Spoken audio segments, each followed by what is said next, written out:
Maharashtra is heading into an election unlike any that the state has witnessed in over a decade. This time around, there are 6 political parties in the fray. We've got 2 national parties, that's the BJP and the Congress, and then we've got 4 regional parties, which are the 2 Shiv Senas as well as the 2 NCPs. We've got the Uddhav Thackeray-led Shiv Sena as well as the Eknath Shinde-led Shiv Sena. On the NCP front, we've got the Ajit Pawar-led NCP as well as his uncle Sharad Pawar's NCP. Over 4,000 candidates, including rebels as well as independents, will be contesting, of course, from other parties as well, which include BBA, AIMIM, as well as MNS. The battle in the state's 6 regions are key to its outcome. There are several issues and factors which will also have a bearing on the final results. However, as we speak, campaigning is in full swing and campaigners will have to contend with several issues like the Maratha quota crisis, infrastructure bottlenecks, as well as the farmers' issues, which is the onion, grape, as well as the sugarcane farmers. Now, as corporation elections haven't happened in a long time, there'll be several civic issues which will also take center stage in urban areas. In North Maharashtra, all the major political parties in the 2 alliances, Mahayuti and MVA, are contesting for fewer seats than they did in the 2019 assembly polls, except the Congress, which is contesting 15 seats, the same number it contested in 2019. However, BJP, which had bagged the maximum number of seats in the 5 districts of North Maharashtra, has fielded 21 candidates this time as compared to 26 earlier. Onion farmers, whose anger was evident during the Lok Sabha elections, are still not happy.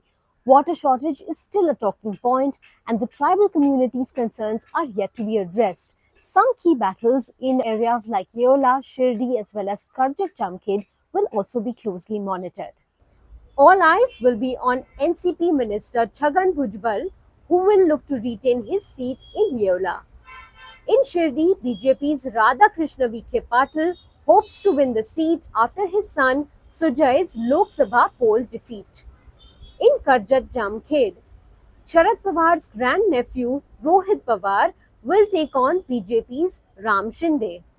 Western Maharashtra, which houses regions like Kolhapur, Solapur, Satara, Pune, have been grappling with infrastructure challenges, issues faced by sugarcane farmers, as well as overall agrarian distress. In the upcoming elections, all eyes will be on the second round of the Pawar versus Pawar battle in Baramati. In Kagal, it's a high-profile battle as NCP's Hassan Mushrif will face NCP-SCP's Samarjit Singh Ghadge, who's connected to the Kolhapur royal family. In Karad South, former CM Prithviraj Chavan is in the fray. In Pune city, Kothur and Kasba battles will be important to watch out for. In Kothur, Cabinet Minister Chandrakant Patil, termed as an outsider in 2019 polls, will look to retain BJP's strongest seat, and in Kasba, the party will look to regain lost ground breached by Congress's Ravindra Dhangekar in the 2023 by-poll. For decades now, the Mumbai region, that's Mumbai as well as the Mumbai suburban districts, have been a stronghold of the undivided Shiv Sena. Now, the Marathi versus the non-Marathi narrative is also likely to be a poll issue during this election. There are several key battles to watch out for in the region. In Worli, UBT Shiv Sena's Aditya Thackeray will take on Shinde Shiv Sena's Milind Deora. In Mahim, Raj Thackre's son Amit Thackeray is in the fray against incumbent MLA Sada Sarvankar. In Bandra West, sitting MLA Ashish Sherar faces Congress's Asif Zagaria again, who lost to him in 2019. Three-time Congress MLA Amin Patel will face off against Shiv Sena's Shaina NC.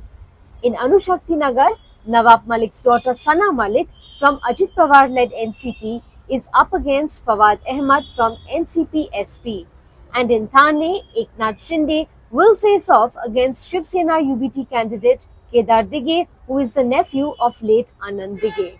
Clara Lewis is here with the analysis of the region. The Mumbai metropolitan region, spread over 5 districts, is a rupees 12 lakh crore economy today, employing 10 million people.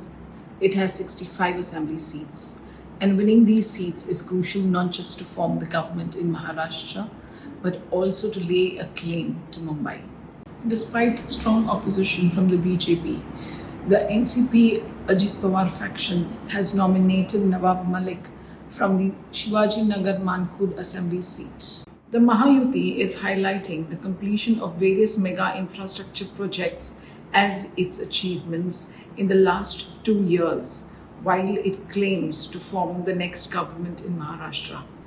In Mumbai, the Dharavi redevelopment project and the subsequent transfer of Solpan lands and other government lands to the Dharavi Redevelopment Project Private Limited has created much controversy and has become an important issue as residents of other areas resist the relocation of Dharavi residents to their neighborhoods. It's going to be a high voltage battle in Marathwada as BJP will be contesting for 20 out of the 46 seats in the region. In fact, the region has been an epicenter of Maratha protests steered by activist Manoj Jarange. The Marathwada region, comprising districts of Chhatrapati Sambhajinagar, Beed, Hingoli, Jalna, Latur, Nanded, Osmanabad and Parbhani, it's a battle between NCP rivals in Parli of Beed district. Here, NCP Minister Dhananjay Munde is contesting against Raja Saheb Deshmukh of NCP-SCP. Late CM Vilasrao Deshmukh's sons, Dheeraj and Amit Deshmukh, will be fighting for repeat wins in Latur, and in Bhokar, former CM and BJP Rajya Sabha member Ashok Chavan's daughter Srijaya will make her poll debut. The fate of the Congress and the BJP will hinge on how the cotton belt of Vidarbha will vote. Abhishek Chaudhary is here with a detailed analysis of the Vidarbha as well as the Konkan region. When it comes to issues that matter to Vidarbha, agrarian crisis is at the top of the list. Vidarbha is unfortunately known for the maximum farmer suicides, and that is why issues related to getting the right price for their crops and also compensation when it comes to natural disasters is something that the farmers are looking for. And when it comes to the youth, issues of unemployment, mass migration to bigger cities like Mumbai for jobs, that is a concern for the youth as well.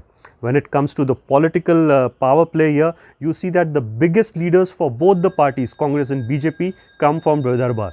The biggest name for BJP, Deputy Chief Minister Devendra Fadnavis, is contesting from Nagpur Southwest. And again, then you have the State Cabinet Minister Sudhir Mungantiwar from Chandrapur. You have BJP's party president of Maharashtra, Chandrasekhar Bawankule, contesting from Kamptee. So all these big names from BJP are in play from Vidarbha. Same goes for Congress. Their state president Nana Patole, the leader of opposition Mr. Vijay Wadettiwar, the biggest Dalit face for Congress in Maharashtra, Nitin Raut, they are all from Vidarbha. That is why it's these two parties will ultimately decide who holds the entire fiefdom here in Vidarbha. In contrast to Vidarbha, Konkan is not about the national parties. It's about regional parties, and very specifically, it's about Shiv Sena. It's about which of the two Senas prevails over the other. Uddhav Thackeray led one or Eknath Shinde led one. And that is where the battle of survival, the battle of political legacy is at stake here. Yes, there is a presence of NCP as well, because around Raigad you have Sunil Tatkare, who's aligned with Ajit Pawar faction, does have a presence. So these 39 seats in Konkan region, excluding Mumbai of course, these 39 seats are mostly about Shiv Sena factions vying for political legacy, vying for political credibility. And that is why it's important for all of them to make sure that they get their candidates right, that they get their entire caste dynamics right as well. With about 9.7 crore voters, over 1 lakh polling stations and 288 assembly constituencies, Maharashtra is all set to go to polls on November 20th. Grab a copy of the Times of India for all the latest news and updates, or you can visit our website for all the latest information. Goodbye and thank you for watching.